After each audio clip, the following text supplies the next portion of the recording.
ಮಕರ ಸಂಕ್ರಾಂತಿ ಹಿನ್ನೆಲೆ ಅಯ್ಯಪ್ಪ ಸ್ವಾಮಿ ದೇಗುಲಕ್ಕೆ ಲಕ್ಷಾಂತರ ಸಂಖ್ಯೆಯಲ್ಲಿ ಮಾಲಾಧಾರಿಗಳು ಆಗಮಿಸಿದ್ರು. ಇರುಮುಡಿ ಹೊತ್ತು ಅಯ್ಯಪ್ಪನ ದರ್ಶನ ಪಡೆದಂತಹ ಸಾವಿರಾರು ಭಕ್ತರು ಬಾನಂಗಳದಲ್ಲಿ ಕಾಣುವಂತಹ ಜ್ಯೋತಿಯನ್ನ ಕಣ್ತುಂಬಿಕೊಂಡು ಪಾವನರಾಗಿದ್ದಾರೆ.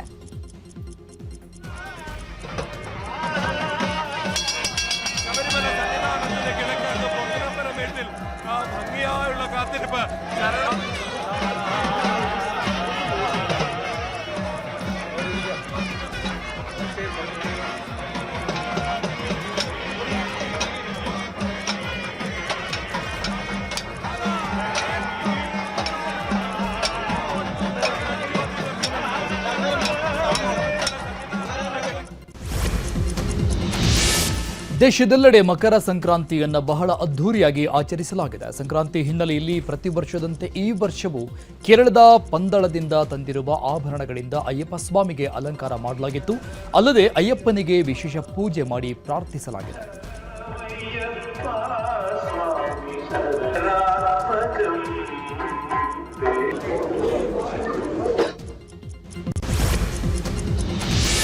ಶಿವಮೊಗ್ಗ ಜಿಲ್ಲೆಯ ತೀರ್ಥಹಳ್ಳಿ ತಾಲೂಕಿನ ಬೆಜ್ಜವಳ್ಳಿಯ ಅಯ್ಯಪ್ಪ ಸ್ವಾಮಿ ದೇವಸ್ಥಾನದಲ್ಲಿ ಮಕರ ಸಂಕ್ರಾಂತಿ ಉತ್ಸವ ನಡೆಸಲಾಗಿದೆ. ಉತ್ಸವದಲ್ಲಿ ನಟ ಶಿವಣ್ಣ ಮತ್ತು ಪತ್ನಿ ಗೀತಾ ಶಿವರಾಜ್ ಕುಮಾರ್, ವಿನಯ್ ಗುರೂಜಿ ಭಾಗಿಯಾಗಿದ್ದಾರೆ.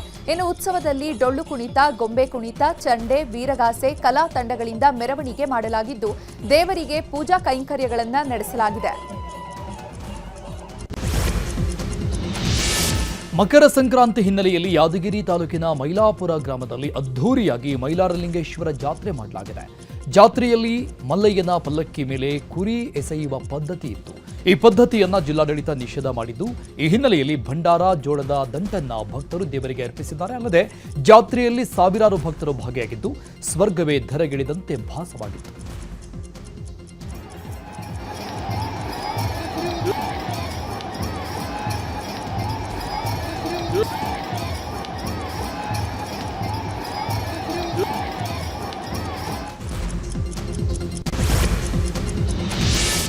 ಇನ್ನು ಮಕರ ಸಂಕ್ರಾಂತಿ ಹಿನ್ನೆಲೆ ಹುಬ್ಬಳ್ಳಿಯ ಶಿರೂರು ಪಾರ್ಕ್ ಅಯ್ಯಪ್ಪ ಮಂದಿರದಲ್ಲಿ ವಿಶೇಷ ಪೂಜೆ ನೆರವೇರಿಸಲಾಗಿದೆ. ಆನಂದ ಗುರುಜಿ ಸ್ವಾಮೀಜಿಗಳ ನೇತೃತ್ವದಲ್ಲಿ ಪಡಿ ಪೂಜೆ, 18 ಮೆಟ್ಟಿಲುಗಳಿಗೆ ವಿಶೇಷ ಅಲಂಕಾರವನ್ನು ಮಾಡಿ ಪೂಜಿಸಲಾಗಿದೆ. ಇಲ್ಲಿ ಶಬರಿಮಲೆಯಲ್ಲಿ ನಡೆಯುವಂತಹ ಪೂಜೆಗಳಂತೆಯೇ ಇಲ್ಲೂ ಕೂಡ ಪೂಜಿಸಲಾಗುತ್ತೆ. ಪೂಜೆ ಬಳಿಕ ಇರುಮುಡಿ ಅಯ್ಯಪ್ಪ ಮಾಲಾಧಾರಿಗಳು ಇರುಮುಡಿ ಬಿಡಲಿದ್ದಾರೆ.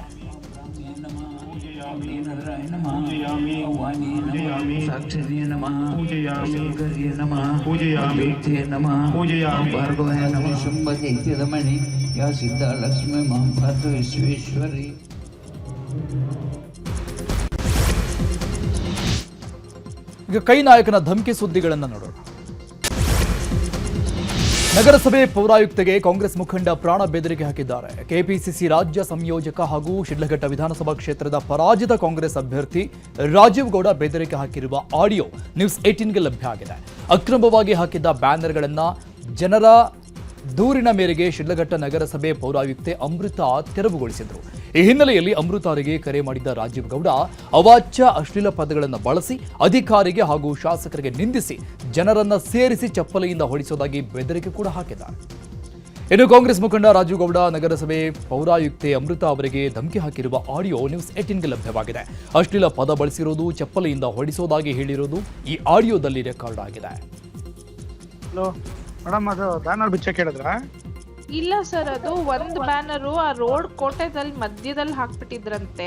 ಅದೇನೋ ಗಾಡಿಗಳಿಗೆ ಗುದ್ಕೊಂಡು ಹೋಗ್ಬಿಟ್ಟಿದ್ದಾರೆ. ಅವ್ರು ಯಾರೋ ಪಬ್ಲಿಕ್ ಕಂಪ್ಲೇಂಟ್ ಮಾಡ್ತಾ ಇದ್ರು ಅಂದ್ಬಿಟ್ಟು ನಾನು ಅಪ್ಸರ್ ಅವ್ರಿಗೆ ಹೇಳಿದ್ದೆ, ಸರ್ ಒಂಚೂರು ಸೈಡಲ್ಲಿ ಕಟ್ಕೊಳಕ್ಕೆ ಹೇಳಿ. ಬ್ಯಾನರ್ ಏನೋ ಬಿಚ್ಚಿದಿರಿ ಅಂತಂದ್ರೆ ಬಂದ್ ಬೆಂಕಿ ಹಚ್ಚಿಬಿಡ್ತೀನಿ ಅಷ್ಟು ಹೇಳಿದೀನಿ. ನಾನು ಇನ್ನ ಒಳ್ಳೆತನ ನೋಡಿದೀನಿ, ಕೆಟ್ಟತನ ನೋಡಿಲ್ಲ. ಸರ್ ಒಂದ್ ನಿಮಿಷ ಕೇಳಿ, ಅದು ಆಕ್ಸಿಡೆಂಟ್ ಆಗಿದೆ ಸರ್, ಪಬ್ಲಿಕ್ ಇಂದ ಕಂಪ್ಲೇಂಟ್ ಬಂದಿದೆ. ಕಂಪ್ಲೇಂಟ್ ಬಂದ್ರೆ ಬ್ಯಾನರ್ ಹೆಂಗ್ ಕೀಳ್ತೀರಿ? ಯಾವನ್ ಬಿಚ್ಚಿದ ಕಟ್ಸಿದ್ರೆ ಸರಿ, ಅವ್ನ ಲೀಸ ತಿಳ್ಕೊಂಡ್ರೆ ಮನುಷ್ಯ ಅಲ್ಲ. ನಾನು ಹೇಳಿರ್ತೀನಿ, ಈಗ ಎಲ್ಲ ಕರ್ಕೊಂಬ ನಾಳೆ ಬಿಟ್ಟು ಓಡ್ಬಿಡ್ಬೇಕು ತಾಲೂಕಾ ಕೆಲಸ. ಸರ್ ನೋಡಿ, ಅವರು ಫಸ್ಟ್ ಪರ್ಮಿಷನ್ ಅಪ್ಲೈ ಕೇಳಿ, ಏನು ಮಾಡಿಲ್ಲ. ಬ್ಯಾನರ್ ಇಲ್ಲಿಗಲ್ ಕಟ್ಬಿಟ್ಟು ಹೋಗಿದ್ದಾರೆ. ನೀವು ಕರೆಕ್ಟ್ ಆಗಿ ಮಾತಾಡಿ ಸರ್. ಇಲ್ಲಿ ಎಂಪ್ಲಾಯೀಸ್ ಗಳ ಮೇಲೆ ಅಂತೆಲ್ಲ ಬೈಬೇಡಿ. ಎಲ್ಲ ಎಬ್ಬರ್ಸ್ತೀನಿ ಜನನಲ್ಲಿ ಬಂದು ಹೊಡಿತಾ ಇದ್ರೆ ಚಪ್ಲಿ ಹೊಡಿಸ್ಕೊಬೇಕು ಸರ್. ಯಾಕೆ ಹೆಂಗ್ ಮಾಡ್ತಾರೆ? ಅಟ್ಲೀಸ್ಟ್ ಕಟ್ಬೇಕಾದ್ರೆ ಕೇಳ್ಬೇಕಲ್ವಾ? ಎಲ್ಲ ಹೊಡಿಂದ ಎಬ್ಬರ್ಸ್ತೀನಿ ದಂಗೆನ. ಬಂದು ಹೊಡಿತಾ ಇದ್ರೆ ಚಪ್ಲಿಲಿ ಹೆಂಗಿರುತ್ತೆ ಅಂತ ತೋರಿಸ್ತೀನಿ ಏನು ಅಂತ ಮನುಷ್ಯ. ಕಾಂಗ್ರೆಸ್ ಮುಖಂಡ ರಾಜೀವ್ ಗೌಡ ಪೌರಾಯುಕ್ತೆ ವಿರುದ್ಧ ದಬ್ಬಾಳಿಕೆ ತೋರಿರುವುದಕ್ಕೆ ಭಾರೀ ಖಂಡನೆ ವ್ಯಕ್ತವಾಗಿದೆ. ಚಿಕ್ಕಬಳ್ಳಾಪುರದ ಶಿಡ್ಲಘಟ್ಟ ನಗರದಲ್ಲಿ ಪೌರ ಕಾರ್ಮಿಕರಿಂದ ತಮಟೆ ಚಳುವಳಿ ನಡೆಸಲಾಗಿದೆ. ತಮಟೆ ಬಾರಿಸುತ್ತಾ ಕಾಲ್ನಡಿಗೆಯಲ್ಲಿ ಪೊಲೀಸ್ ಠಾಣೆಯವರೆಗೂ ಮೆರವಣಿಗೆ ಮಾಡಿ ನಂತರ ನಗರ ಠಾಣೆ ಮತ್ತು ತಹಶೀಲ್ದಾರ್ಗೆ ಅಮೃತಗೌಡ ದೂರು ನೀಡಿದ್ದಾರೆ. ಈ ವೇಳೆ ಅಮೃತಗೌಡ ಕಣ್ಣೀರಿಟ್ಟಿದ್ದಾರೆ. ಬೇಸಿಕಲಿ ಅವ್ರು ಅವರೇ ಹೆದರಿದ್ದಾರೆ ಆ್ಯಂಡ್ ಅವ್ರಿಗೆ ನೋವು ಕೂಡ ಆಗಿದೆ. ಸೊ ಈ ಹೆದರಿಕೆ ಇರೋ ವಾತಾವರಣದಲ್ಲಿ ಕೆಲಸ ಮಾಡೋದು ಕಷ್ಟ ಆಗುತ್ತೆ. ನಿರ್ಭೀತಿಯಿಂದ ಕೆಲಸ ಮಾಡಬೇಕು, ಆ ಎನ್ವಿರಾನ್ಮೆಂಟ್ ಇರಬೇಕು. ಬಟ್ ಇಲ್ಲಿ ಹಂಗೆ ಹೆದರ್ಸ್ಕೊಳ್ಳೋದು ಈ ಥರ ಆಯಿತು ಅಂದರೆ ಸ್ಟಾಫ್ಸ್ಗಳು ಹೆದರಿದ್ರೆ ಕೆಲಸ ಮಾಡೋದು ಕಷ್ಟ ಆಗುತ್ತೆ sir. So they also want a supporting environment. I will stand by them. ಇನ್ನು ಪೌರಾಯುಕ್ತೆಗೆ ಅವಾಚ್ಯ ಶಬ್ದದಿಂದ ನಿಂದಿಸಿದ ಪ್ರಕರಣದ ಕುರಿತಾಗಿ ಮಾತನಾಡಿದ ಸಂಸದ ಸುಧಾಕರ್, ಒಬ್ಬ ರಾಜಕಾರಣಿಯಾದವನಿಗೆ ಮಾತಿನ ಮೇಲೆ ಹಿಡಿತಾ ಇರಬೇಕು. ನಿಮ್ಮ ಭಾಷೆ ನಿಮ್ಮ ಸಂಸ್ಕೃತಿಯನ್ನು ಬಿಂಬಿಸುತ್ತೆ. ತಪ್ಪು ಮಾಡಿದ್ರೂ ಮಾತನಾಡುವುದಕ್ಕೆ ರೀತಿ ನೀತಿ ಇರುತ್ತೆ. ಕಾಂಗ್ರೆಸ್ನವರು ಇದಕ್ಕೆ ಉತ್ತರ ಕೊಡಬೇಕು ಅಂತ ಹೇಳಿದ್ದಾರೆ. ಇನ್ನು ಇದೇ ವಿಚಾರವಾಗಿ ಛಲವಾದಿ ನಾರಾಯಣಸ್ವಾಮಿ ಆರ್ ಅಶೋಕ್ ಕೂಡ ಪ್ರತಿಕ್ರಿಯಿಸಿದ್ದಾರೆ. ನೋಡಿ, ಒಬ್ಬ ರಾಜಕಾರಣಿ ಆಗಿರುವಂತವ್ರು ಅವರ ಮಾತಿನ ಮೇಲೆ ಹಿಡಿತಾ ಇರಬೇಕು, ಅವ್ರ ನಾಲಿಗೆ ಮೇಲೆ ಹಿಡಿತಾ ಇರಬೇಕು. ಅದರಲ್ಲಿ ಕೂಡ ಒಂದು ಹೆಣ್ಣುಮಗಳು ಅಧಿಕಾರಿ ಇದ್ದಾಗ ಅವ್ರು ತಪ್ಪು ಮಾಡಿದ್ರು ಕೂಡ ಅದನ್ನು ಹೇಳುವಂತ ರೀತಿ ನೀತಿ ಇದೆ. ನಿಮ್ಮ ಭಾಷೆಯಿಂದ ನಿಮ್ಮ ಸಂಸ್ಕೃತಿ ಅರ್ಥ ಆಗ್ತದೆ. ಜನ ತೀರ್ಮಾನ ಮಾಡ್ತಾರೆ ಅಂತಿಮವಾಗಿ, ಅಲ್ವಾ? ಹಾಗಾಗಿ ಕಾಂಗ್ರೆಸ್ನವ್ರು ಇದಕ್ಕೆ ಉತ್ತರ ಕೊಡ್ಬೇಕು, ನಾನಲ್ಲ. ನಿಮ್ ಡಿಸ್ಟ್ರಿಕ್ಟ್ ಮಿನಿಸ್ಟರ್ನ, ಅವರ ಡಿಸ್ಟ್ರಿಕ್ಟ್ ಪ್ರೆಸಿಡೆಂಟ್ ಯಾರಿದ್ದಾರೆ, ಅವ್ರ ಸ್ಟೇಟ್ ಪ್ರೆಸಿಡೆಂಟ್ ಯಾರಿದ್ದಾರೆ, ಅವರು ಆನ್ಸರ್ ಮಾಡ್ಲಿ. ಎಲ್ಲರನ್ನೂ ಕರೆಸಿ ಚಪ್ಪಲಿಯಲ್ಲಿ ಓಡಿಸ್ತೀನಿ ಅಂತ ಅಧಿಕಾರಿಗೆ ಮಾತಾಡಿದ್ದು. ಅವನು ಯಾವಳು ತೆಗೆದಿದ್ದು ಬ್ಯಾನರು ಅಂದರೆ ಅವರು ಪೌರ ಕಾರ್ಮಿಕರು, ಅವರು ಪರಿಶಿಷ್ಟ ಜಾತಿ ವರ್ಗಗಳೇ ಬರ್ತದೆ. ಅದರಿಂದಾಗಿ ಅವರ ಇದನ್ನು ಕೇಸ್ ಹಾಕಬೇಕಾಗುತ್ತದೆ. ಅಟ್ರಾಸಿಟಿಯಲ್ಲಿ ಅವ್ರ ಮೇಲೆ ಕೇಸ್ ಹಾಕಬೇಕಾಗುತ್ತೆ. ದಂಗೆ ಅಂದಿದ್ದಕ್ಕೆ ಗೂಂಡಾ ಕಾಯ್ದೆಯಲ್ಲಿ ಅವರನ್ನು ಅರೆಸ್ಟ್ ಮಾಡಬೇಕಾಗುತ್ತೆ. ಅಧಿಕಾರಿಯನ್ನ ಓ ಅಂತ ಮಾತಾಡ್ತಾರಲ್ಲ, ಇವುಗಳನ್ನೆಲ್ಲ ಹೇಗೆ ಸಹಿಸಿಕೊಂಡಿರಬೇಕು? ಕಾಂಗ್ರೆಸ್ನ ಸಂಸ್ಕೃತಿಯನ್ನ ಬಹಳ ಸ್ಪಷ್ಟವಾಗಿ ವ್ಯಕ್ತಪಡಿಸಿದ್ದಾರೆ ಅವರು. ಆದ್ರಿಂದ ಗೂಂಡಾ ಕಾಯ್ದೆಯಲ್ಲಿ ಇವರನ್ನ ಬಂಧಿಸಬೇಕು ಅಂತ ಕೇಳ್ತೇನೆ. ಶಿಡ್ಲಘಟ್ಟದ ಆಯುಕ್ತೆ ಶ್ರೀಮತಿ ಅಮೃತ ಗೌಡ, ಗೌರವಾನ್ವಿತ ಸರ್ಕಾರಿ ಅಧಿಕಾರಿ, ಆ ಅಮ್ಮನಿಗೆ ಬೆಂಕಿ ಹಚ್ತೀನಿ ಅಂತ ಹೇಳವನೆ, ಚಪ್ಪಲಿ ತಗೊಂಡು ಹೊಡಿತೀನಿ ಅಂತ ಹೇಳಿದ್ದಾರೆ. ಅವನು ಕಾಂಗ್ರೆಸ್ಸಿನ ಲೀಡರ್, ಮತ್ತೆ ಹೋಸರಿ ಕಾಂಗ್ರೆಸ್ಸಿನ ಅಭ್ಯರ್ಥಿ ಆಗಿದ್ದ ರಾಜೀವ್ ಗೌಡ. ಮತ್ತೆ ನಾನೇನ ಮನ್ಸು ಮಾಡಿದ್ರೆ ಇಡೀ ಶಿಡ್ಲಘಟ್ಟಕ್ಕೆ ಬೆಂಕಿ ಇಕ್ಬಿಡ್ತೀನಿ ಅಂತ ಹೇಳಿದ್ದಾನೆ ಅವನು. ಫ್ಲೆಕ್ಸ್ ಹಾಕಿದ್ಕೆ, ಅದು ರೋಡಲ್ಲಿ ಟ್ರಾಫಿಕ್ ಪ್ರಾಬ್ಲಮ್ ಆಗ್ತೈತೆ, ಆಕ್ಸಿಡೆಂಟ್ ಆಗ್ತೈತೆ ಅಂತ ತೆಗೆದಿದ್ಕೆ ಕಣ್ಣು ಕಾಣಿಸಲ್ವಾ, ಕಿವಿ ಕೇಳಿಸಲ್ವಾ? ನಾಚಿಕೆ ಆಗಬೇಕು ನಿಮ್ಮ ಸರ್ಕಾರಕ್ಕೆ. ಇನ್ನು ಪೌರಾಯುಕ್ತೆಗೆ ಅವಾಚ್ಯ ಶಬ್ದದಿಂದ ನಿಂದಿಸಿದ ಪ್ರಕರಣದ ಕುರಿತಾಗಿ ಮಾತನಾಡಿದ ಡಿಸಿಎಂ ಡಿಕೆ ಶಿವಕುಮಾರ್, ಯಾರೇ ಆಗಲಿ ಕಾನೂನು ಇದೆ, ನಿಂದಿಸಿದವರ ವಿರುದ್ಧ ಕ್ರಮ ಆಗುತ್ತೆ ಎಂದಿದ್ದಾರೆ. ಅಭ್ಯರ್ಥಿಯಾಗಿದ್ದಂತ ರಾಜೀವ್ ಗೌಡ ಅವರು ಮಹಿಳಾ ಅಧಿಕಾರಿಗೆ ಅವಾಚ್ಯ ಶಬ್ದಗಳಿಂದ ಬೈದು ದೊಡ್ಡ ಪ್ರತಿಭಟನೆ ನಡೆದಿ ಇವರು ದೂರು ಕೂಡ ದಾಖಲು ಮಾಡಿದ್ದಾರೆ ಸರ್. ಅಧಿಕಾರಿ ಕಾನೂನು ಏನಿದೆ ಅದು ಕ್ರಮ ಕೈಗೊಳ್ಳುತ್ತೆ. ಕಾನೂನು ಏನಿದೆ ಅದು ಕ್ರಮ ಕೈಗೊಳ್ಳುತ್ತೆ.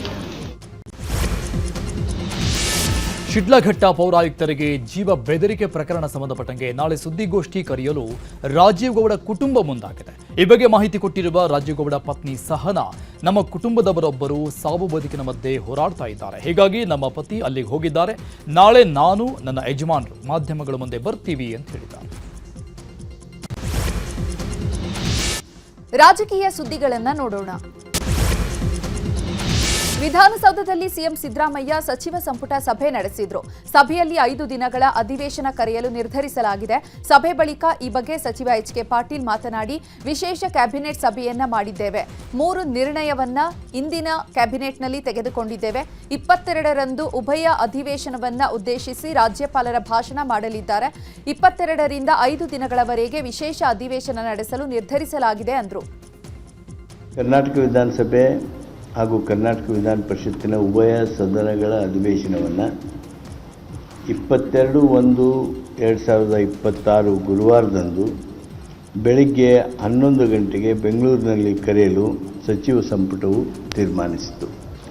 ಕೇಂದ್ರ ಸರ್ಕಾರವು ಜಾರಿಗೆ ತಂದಿರುವ Viksit Bharat guarantee for Rozgar and Ajeevika mission ಕಾಯ್ದೆ 2025 ಕುರಿತು ಸಚಿವ ಸಂಪುಟವು ಈ ಕೆಳಗೆ ಕಂಡಂತೆ ನಿರ್ಧರಿಸಿತು.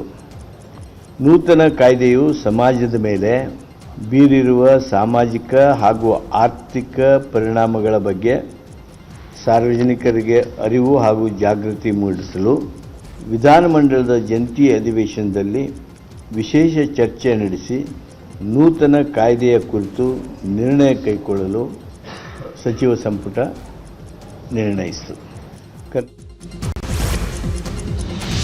ಇನ್ನು ಮನ್ರೇಗಾ ಕಾಂಗ್ರೆಸ್ ಹೋರಾಟದ ಬಗ್ಗೆಯೂ ಮಾತನಾಡಿದ ಬಿಜೆಪಿ ರಾಜ್ಯಾಧ್ಯಕ್ಷ ವಿಜೇಂದ್ರ, ಪ್ರಧಾನಿ ಮೋದಿ ಉತ್ತಮ ದೃಷ್ಟಿಯಿಂದ ಹೆಸರು ಬದಲಾವಣೆ ಮಾಡಿದ್ದಾರೆ. ಗಾಂಧಿ ಕನಸು ನನಸು ಮಾಡಲು ಈ ಚಿಂತನೆ ಮಾಡಿದ್ದಾರೆ. ಮನ್ರೇಗಾ ಯೋಜನೆಯಿಂದ ಹಗರಣ ಭ್ರಷ್ಟಾಚಾರ ನಡೀತಾ ಇತ್ತು. ಇದಕ್ಕೆ ಇತಿಶ್ರೀ ಹಾಡೋಕೆ ಮೋದಿ ಮುಂದಾಗಿದ್ದಾರೆ. ಆದರೆ ಇದ್ರ ಬಗ್ಗೆ ರಾಹುಲ್ ಗಾಂಧಿ, ಸಿಎಂ ಸಿದ್ದರಾಮಯ್ಯ ಅಪಪ್ರಚಾರ ಮಾಡ್ತಾ ಇದ್ದಾರೆ ಅಂತ ಹೇಳಿದರು. ನಮ್ಮಂತೇಳಿ ನರೇಂದ್ರ ಮೋದಿಜಿಯವರ ಅಪೇಕ್ಷೆ ಇರುವಂಥದ್ದು ಗ್ರಾಮೀಣ ಭಾಗದಲ್ಲಿ ಇವತ್ತು ಒಂದು ಅಸೆಟ್ ಕ್ರಿಯೇಷನ್ ಆಗಬೇಕು, ಗ್ರಾಮೀಣ ಭಾಗದಲ್ಲಿ ಅಭಿವೃದ್ಧಿ ಆಗಬೇಕು. ಕೃಷಿ ಚಟುವಟಿಕೆ ನಡೆಯುವಂಥ ಸಂದರ್ಭದಲ್ಲಿ 60 ದಿನಗಳ ಕಾಲ ಇದಕ್ಕೆ ಅವಕಾಶವನ್ನು ನೀಡಿದ್ದಾನೆ, ಯಾಕೆಂದರೆ ರೈತರಿಗೆ ಅನಾನುಕೂಲ ಆಗ್ತದೆ.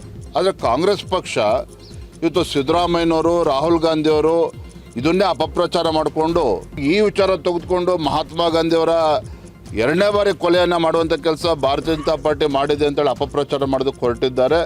ಇದಕ್ಕೆ ಭಾರತೀಯ ಜನತಾ ಪಾರ್ಟಿ ರಾಜ್ಯದ ಎಲ್ಲ ತಾಲೂಕು ಕೇಂದ್ರಗಳಲ್ಲಿ ಮತ್ತು ಗ್ರಾಮೀಣ ಭಾಗದಲ್ಲೂ ಕೂಡ ಇದನ್ನು ಜಾಗೃತಿ ಮೂಡಿಸುವಂಥ ಕೆಲಸ ನಾವು ಮಾಡ್ತೇವೆ ಬರೋಂಥ ದಿನಗಳು. ಕರ್ನಾಟಕದಲ್ಲಿರ್ತಕ್ಕಂಥ ಕಾಂಗ್ರೆಸ್ ಸರ್ಕಾರ VBG ರಾಮ್ಜಿಗೆ ಭಾಳ ದೊಡ್ಡದಾಗಿರ್ತಕ್ಕಂಥ ಪ್ರತಿಭಟನೆಯನ್ನು ನಡೆಸಿರ್ತಕ್ಕಂಥ ಒಂದು ಹಾಸ್ಯಾಸ್ಪದ ಸಂಗತಿ ಇವತ್ತು ರಾಜ್ಯದಲ್ಲಿ ನಡೀತಾ ಇದೆ.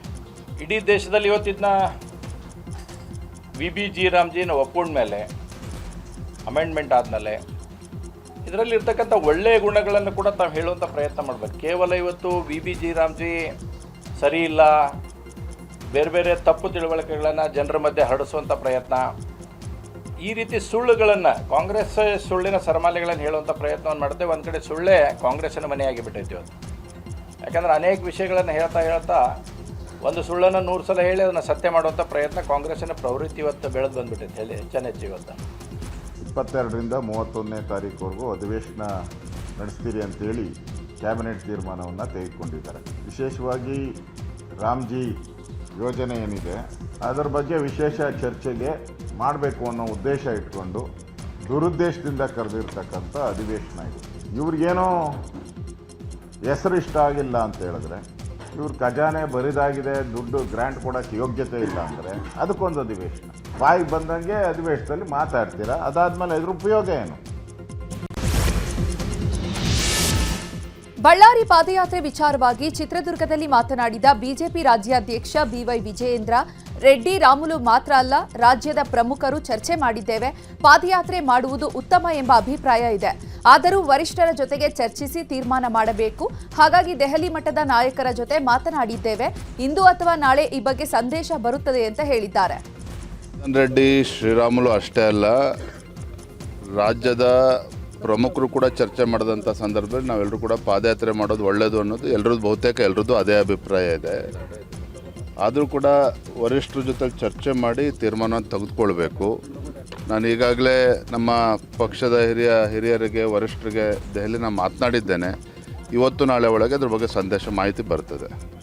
ಆದರೆ 17ನೇ ತಾರೀಕು ಜನಾರ್ದನ್ ರೆಡ್ಡಿ ಅವರಾಗಲಿ, ಶ್ರೀರಾಮುಲು ಆಗಲಿ, ನಮ್ಮ ಪಕ್ಷದೆಲ್ಲ ಹಿರಿಯ ನಾಯಕರುಗಳು ಕೂಡ ಬರ್ತಾ ಇದ್ದಾರೆ. ಇನ್ನು ಬಳ್ಳಾರಿ ಪಾದಯಾತ್ರೆ ವಿಚಾರವಾಗಿ ಮಾತನಾಡಿದ ವಿಪಕ್ಷ ನಾಯಕ ಆರ್ ಅಶೋಕ್, ನನಗೆ ಗೊತ್ತಿರುವ ಹಾಗೆ ಜನವರಿ 17ರಂದು ಪ್ರತಿಭಟನೆ ಮಾಡುತ್ತೇವೆ. ನಾನು ಶ್ರೀರಾಮುಲು ಜೊತೆಗೆ ಚರ್ಚೆಯನ್ನ ಮಾಡುತ್ತೇನೆ. ಪಾದಯಾತ್ರೆ ಮಾಡಬಾರದು ಅಂತ ಯಾರೂ ಹೇಳಿಲ್ಲ ಅಂದಿದ್ದಾರೆ. ಬಂದಿಲ್ಲ, ಪಾರ್ಟಿ ನಮ್ಮ ನಾಯಕರ ಜೊತೆ ಮಾತಾಡ್ತೀನಿ. ಈಗಾಗಲೇ ಅಲ್ಲಿ ಸಮಾವೇಶ ಮಾಡಬೇಕು ಅಂತೇಳಿ ಪಕ್ಷ ತೀರ್ಮಾನ ಮಾಡಿದೆ.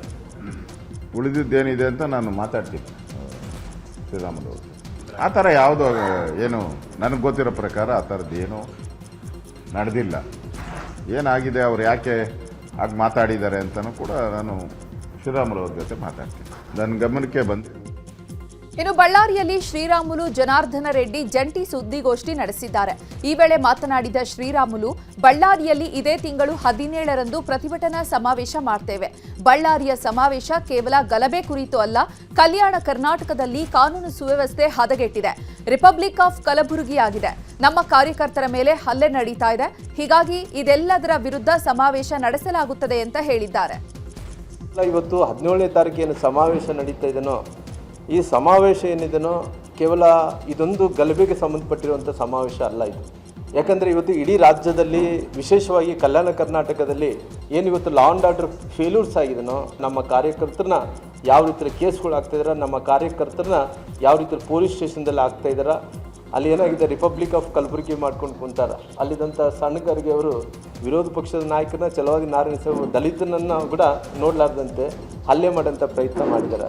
ನಮ್ಮ ಕಾರ್ಯಕರ್ತರು ಒಂದು ದೊಡ್ಡ ಹೋರಾಟವನ್ನು ಮಾಡಬೇಕು ಅನ್ನೋಂಥ ಕಾರಣದಿಂದ ಇವತ್ತು ಬಳ್ಳಾರಿಯಲ್ಲಿ ನಡೀತಾ ಇರುವಂಥ ಇವತ್ತು ನಮ್ಮ ಈ 17ನೇ ತಾರೀಕಿಗೆ ಏನು ಸಮಾವೇಶ ಏನಿದೆನೋ, ಒಂದು ದೊಡ್ಡ ಸಮಾವೇಶವನ್ನು ಕೂಡ ಇವತ್ತು ನಾವು ಮಾಡೋಂಥ ಕೆಲಸ ಮಾಡ್ತಾಯಿದ್ದೀವಿ.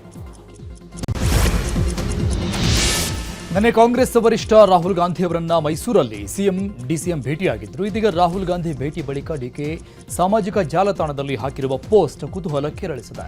ರಾಹುಲ್ ಗಾಂಧಿ ಭೇಟಿ ಬೆನ್ನಲ್ಲೇ ಡಿಕೆಶಿ ಜಾಲತಾಣದಲ್ಲಿ ಪ್ರಯತ್ನ ವಿಫಲ ಆದರೂ ಪ್ರಾರ್ಥನೆ ವಿಫಲ ಆಗುವುದಿಲ್ಲ ಅಂತ ಪೋಸ್ಟ್ ಮಾಡಿದ್ದಾರೆ. ಸದ್ಯ ಡಿಕೆ ಸಿಎಂ ಆಗೋ ಪ್ರಾರ್ಥನೆ ಫಲಿಸುತ್ತಾ ಅನ್ನೋದೇ ಪ್ರಶ್ನೆ ಆಗಿದೆ. ಇನ್ನು ಇದೇ ವಿಚಾರವಾಗಿ ಮಾತನಾಡಿದ ಡಿಸಿಎಂ ಡಿಕೆ ಶಿವಕುಮಾರ್, ಇದೇನು ಹೊಸದೇನೂ ಅಲ್ಲ, ಮೊನ್ನೆ ಒಕ್ಕಲಿಗ ಬಿಸಿನೆಸ್ ಕಾರ್ಯಕ್ರಮಕ್ಕೆ ಹೋಗಿದ್ದೆ, ಅವರಿಗೆ ಇದನ್ನು ಹೇಳಿದ್ದೆ ಅಷ್ಟೇ. ಜನವರಿ 16ಕ್ಕೆ ನಾನು ದೆಹಲಿಗೆ ಹೋಗ್ತೀನಿ ಅಂತ ಹೇಳಿದ್ದಾರೆ. ಇನ್ನು ಮಾಜಿ ಸಂಸದ ಡಿಕೆ ಸುರೇಶ್ ಕೂಡ ಎಕ್ಸ್ನಲ್ಲಿ ಯಶಸ್ಸಿನ ಮೊದಲ ಹೆಜ್ಜೆಯೇ ಪ್ರಯತ್ನ ಅಂತ ಪೋಸ್ಟ್ ಹಾಕೊಂಡಿದ್ದಾರೆ. ಡಿಕೆಶಿ ಹಾಗೂ ಡಿಕೆ ಸುರೇಶ್ ಪೋಸ್ಟ್ ಈಗ ಭಾರೀ ಕುತೂಹಲಕ್ಕೆ ಕಾರಣ ಆಗಿದೆ. ಇನ್ನು 5 ರಾಜ್ಯದ ಚುನಾವಣೆ ಸಿದ್ಧತೆ ಸಭೆ ಹಿನ್ನೆಲೆಯಲ್ಲಿ ನಾಳೆ ರಾತ್ರಿ ದೆಹಲಿಗೆ ಡಿಸಿಎಂ ಡಿಕೆ ಶಿವಕುಮಾರ್ ಪ್ರಯಾಣ ಬೆಳೆಸ್ತಾ ಇದ್ದಾರೆ. ಪಂಚರಾಜ್ಯ ಚುನಾವಣೆ ಸಿದ್ಧತೆ ಕುರಿತು ನಡೆಯುವ ಸಭೆಯಲ್ಲಿ ಭಾಗಿಯಾಗ್ತಾ ಇದ್ದಾರೆ. ಮಾಜಿ ಸಚಿವ ಬಿ ನಾಗೇಂದ್ರಗೆ ಬಿಗ್ ರಿಲೀಫ್ ಸಿಕ್ಕಿದೆ. ಮಹರ್ಷಿ ವಾಲ್ಮೀಕಿ ಅಭಿವೃದ್ಧಿ ನಿಗಮದ ಹಗರಣಕ್ಕೆ ಸಂಬಂಧಪಟ್ಟಂತೆ ಸಿಬಿಐ ಸಮನ್ಸ್ ನೀಡಿತ್ತು. ಸಮನ್ಸ್ ಬೆನ್ನಲ್ಲೇ ನಿರೀಕ್ಷಣಾ ಜಾಮೀನು ಕೋರಿ ನಾಗೇಂದ್ರ ಕೋರ್ಟ್ ಮೊರೆ ಹೋಗಿದ್ರು.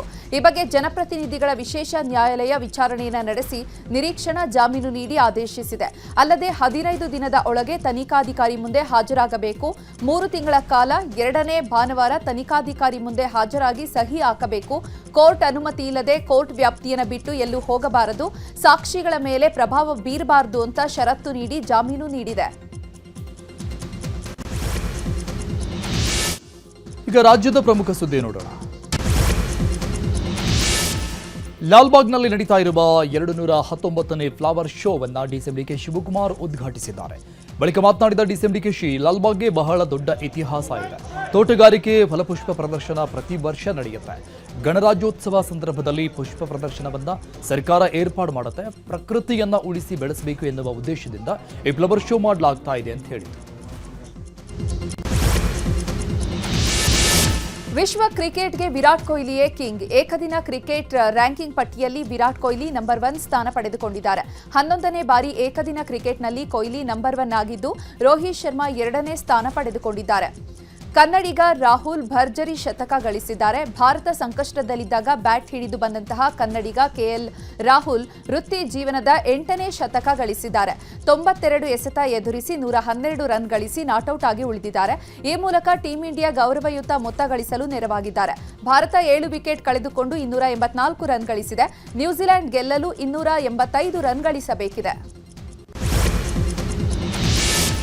ಪ್ರಧಾನಿ ನರೇಂದ್ರ ಮೋದಿ ಇಂದು ಕೇಂದ್ರ ಸಚಿವ ಎಲ್ ಮುರುಗನ್ ನಿವಾಸದಲ್ಲಿ ಪೊಂಗಲ್ ಹಬ್ಬವನ್ನು ಅದ್ದೂರಿಯಾಗಿ ಆಚರಿಸಿದ್ದಾರೆ. ಸಾಂಪ್ರದಾಯಿಕ ಪೂಜೆ ಮತ್ತು ಆರತಿಯನ್ನು ಪ್ರಧಾನಿ ಮೋದಿ ನೆರವೇರಿಸಿ ಗೋ ಸೇವೆ ಕೂಡ ಮಾಡಿದ್ದಾರೆ. ಅಲ್ಲದೆ ಪ್ರಕೃತಿಯ ಬಗ್ಗೆ ಕೃತಜ್ಞತೆಯೂ ಬರೀ ಮಾತಲ್ಲಿರಬಾರದು, ನಮ್ಮ ದೈನಂದಿನ ಜೀವನದ ಭಾಗವನ್ನಾಗಿಸಿಕೊಳ್ಳಬೇಕು ಅನ್ನೋದು ಪೊಂಗಲ್ ಕಲಿಸುತ್ತದೆ ಅಂತ ಪ್ರಧಾನಿ ಮೋದಿ ಹೇಳಿದ್ದಾರೆ. ಭೂಮಿಯು ನಮಗೆ ಇಷ್ಟೊಂದು ನೀಡಿದಾಗ ಅದನ್ನು ಪಾಲಿಸುವುದು ನಮ್ಮ ಜವಾಬ್ದಾರಿಯಾಗಿದೆ. ಮಣ್ಣನ್ನು ಆರೋಗ್ಯಕರವಾಗಿಡುವುದು, ನೀರನ್ನು ಸಂರಕ್ಷಿಸುವುದು ಮತ್ತು ಸಂಪನ್ಮೂಲಗಳನ್ನು ವಿವೇಚನೆಯಿಂದ ಬಳಸುವುದು ಮುಂದಿನ ಪೀಳಿಗೆಗೆ ಅತ್ಯಂತ ಮುಖ್ಯ ಅಂತ ಪ್ರಧಾನಿ ಹೇಳಿದ್ದಾರೆ. ಇದೀಗ ಗಾಳಿಪಟ ಉತ್ಸವ ಶುರುವಾಗಿದೆ. ಈ ವೇಳೆ ಗಾಳಿಪಟದ ದಾರದಿಂದ ಬಹಳಷ್ಟು ಪಕ್ಷಿಗಳು ಪ್ರಾಣ ಕಳೆದುಕೊಳ್ತಾ ಇದೆ. ಅಲ್ಲದೆ ಅದೆಷ್ಟೋ ಪಕ್ಷಿಗಳು ಗಾಳಿಪಟದ ದಾರಕ್ಕೆ ಸಿಲುಕಿ ಅರೆಜೀವವಾಗ್ತಾ ಇದೆ. ಹೀಗಾಗಿ ಪಕ್ಷಿಗಳ ಪ್ರಾಣ ಉಳಿಸಲು ಗುಜರಾತ್ನಲ್ಲಿ ಕರುಣಾ ಅಭಿಯಾನದ ಹಮ್ಮಿಕೊಳ್ಳಲಾಗಿದೆ. ಗಾಳಿಪಟ ಉತ್ಸವದ ಸಮಯದಲ್ಲಿ ವೈದ್ಯರ ತಂಡವೊಂದು ಪಕ್ಷಿಗಳ ಚಿಕಿತ್ಸೆಗೆ ಮುಂದಾಗಿದೆ. ಉತ್ತರಾಖಂಡ್ನ ಹರಿದ್ವಾರದ ಹರ್ ಕಿ ಪೌರಿ ಮತ್ತು ಮೌಲ್ವಿಯಾ ಘಾಟ್ನಲ್ಲಿ ದುಬೈ ಶೇಖ್ಗಳಂತೆ ಉಡುಪನ್ನು ಧರಿಸಿ ಇಬ್ಬರು ಯುವಕರು ತಿರುಗಾಡಿದ್ದಾರೆ. ಈ ವಿಡಿಯೋ ಸಾಮಾಜಿಕ ಮಾಧ್ಯಮದಲ್ಲಿ ವೈರಲ್ ಆಗಿದ್ದು, ಇದೀಗ ಯುವಕರು ಪೊಲೀಸರ ಅತಿಥಿಯಾಗಿದ್ದಾರೆ. ಹರಿದ್ವಾರದಲ್ಲಿ ತಿರುಗಾಡ್ತಾ ಇದ್ದ ನವೀನ್ ಕುಮಾರ್ ಹಾಗೂ ಪ್ರಿನ್ಸ್ ಎಂಬ ಇಬ್ಬರು ಯುವಕರನ್ನು ಪೊಲೀಸರು ಬಂಧಿಸಿದ್ದಾರೆ. ನರಭೇಟೆಯಾಡುವ ಮೂಲಕ ಪಶ್ಚಿಮ ಬಂಗಾಳದಲ್ಲಿ ವ್ಯಾಪಕ ಭೀತಿ ಮೂಡಿಸಿದ್ದ ನರಭಕ್ಷಕ ವ್ಯಕ್ತಿಯನ್ನ ಪೊಲೀಸರು ಕೊನೆಗೂ ಬಂಧಿಸಿದ್ದಾರೆ.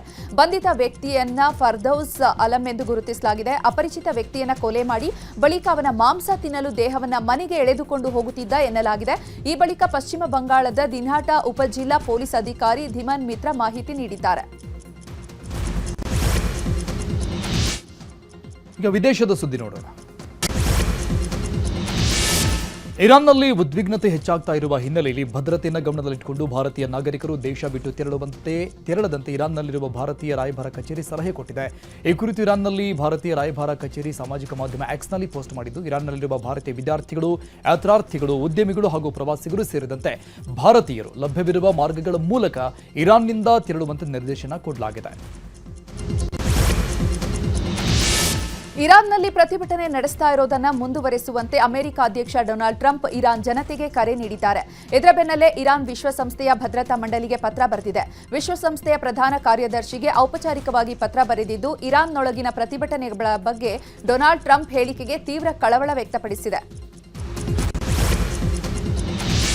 ಅಮೆರಿಕ ಅಧ್ಯಕ್ಷ ಡೊನಾಲ್ಡ್ ಟ್ರಂಪ್ ಕೋಪದ ಕೈಗೆ ಬುದ್ಧಿ ಕೊಟ್ಟಿರುವ ವಿಡಿಯೋ ಒಂದು ವೈರಲ್ ಆಗಿದೆ. ಅಮೆರಿಕದ ಮಿಚಿಗನ್ನಲ್ಲಿರುವ ಫೋರ್ಡ್ ಸ್ಥಾವರಕ್ಕೆ ಭೇಟಿ ನೀಡಿದ ವೇಳೆ ಪ್ರತಿಭಟನಾಕಾರನೊಬ್ಬ ಟ್ರಂಪ್ಗೆ ಅಶ್ಲೀಲ ಸನ್ನೆ ಮಾಡಿದಲ್ಲದೆ ಶಿಶುಕಾಮಿ ಅಂತ ಕರೆದಿದ್ದಾನೆ. ರೈಲು ಹಳಿ ತಪ್ಪಿ 25 ಮಂದಿ ಮೃತಪಟ್ಟಿರುವಂತಹ ಘಟನೆ ಥೈಲ್ಯಾಂಡ್ನಲ್ಲಿ ನಡೆದಿದೆ.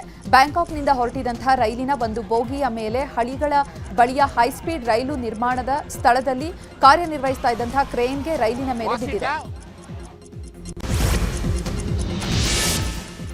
ಇಂದು ಬೆಳಗ್ಗೆ ರಷ್ಯಾದ ಕಂಚಟ್ಕ ಪರ್ಯಾಯ ದ್ವೀಪಕ್ಕೆ ಪ್ರಬಲ ಚಂಡಮಾರುತ ಅಪ್ಪಳಿಸಿದ ಹಿನ್ನೆಲೆಯಲ್ಲಿ ವಿಪರೀತವಾಗಿ ಗಾಳಿ ಬೀಸ್ತಾ ಇದ್ದು ಭಾರೀ ಸ್ನೋಫಾಲ್ ಆಗ್ತಾ ಇದೆ. ರಸ್ತೆಯ ತುಂಬೆಲ್ಲ ಮಂಜು ತುಂಬಿಕೊಂಡಿದ್ದು ರಸ್ತೆ ಮನೆ ಯಾವುದೂ ಕಾಣದಂತಾಗಿದೆ.